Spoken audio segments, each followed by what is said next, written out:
Yo, what's up, man? This is Gritty with some real talk. I want you to imagine with me. Say you're dying of a disease. The disease is fatal. And man, at any time you could go. But then you found out that there was a cure.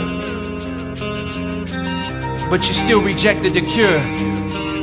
That wouldn't make any sense at all.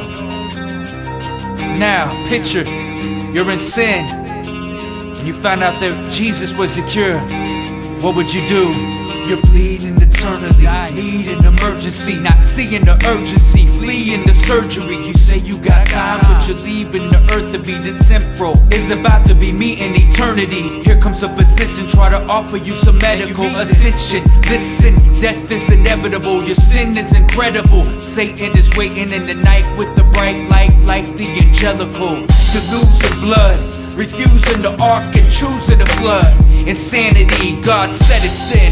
You're embedded in your disease and you refuse the medicine. Humanity, it's like one of the mounts is when you're knocked out and the referee counts to 10. You're doubting him and you will be dropping ounces of sin. You're ill and you refuse the counseling. The clinic's free, but you're denying to meet with the doctor. You know the cure, but not applying the treatment.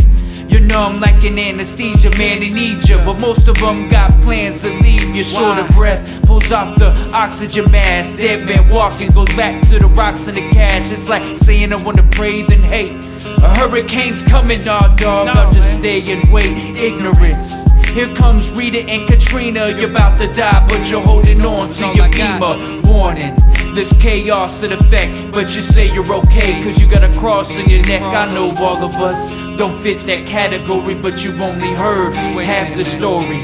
We strive with our maker, collide with our creator, and we refuse a simple path to glory. We say insanity is Andrea Yates, but it's when you brought to Jesus and a man either waits or denies him, or looks at saving grace, looks away, goes to the world and tries sin. Insanity is being a prodigal, a fatal wound and you're dying outside of the hospital. Insanity is denying Jesus the Christ. You're drowning in sin and he's just the life. Now which one of you, if you had the AIDS virus and there was a cure, would you remain silent and sit in pain while it slowly killed you and filled you and the disease became violent?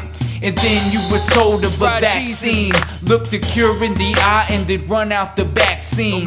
Would you act mean? Turn it down even though it's free, but you lack green. It can cure anyone, even crack fiends. No matter how you dress, either in slacks or black jeans. Would you be turned off like a TV with a black screen? How foolish would that seem? How foolish would that seem? Or would you, matter of fact, scream, save me? Didn't matter if you thought it was a wax scheme. Would your heart melt like a wax ring? Line up 100 deep like an impact team. The savior, yeah, the same exact king wants to take your hate and give you love everlasting. Forget about them stones, people like casting. Will you accept or continue to blaspheme? Your guilt for his love, your filth for his blood. It's only common sense, it's only common sense. Your pain for his hand, your gain for his plan. It's only common sense, it's only common sense. For his life, your jail for his grace, your hell for his place. It's only common sense. Your sin for his glory, you're in for a new story. It's only common sense, it's only common sense.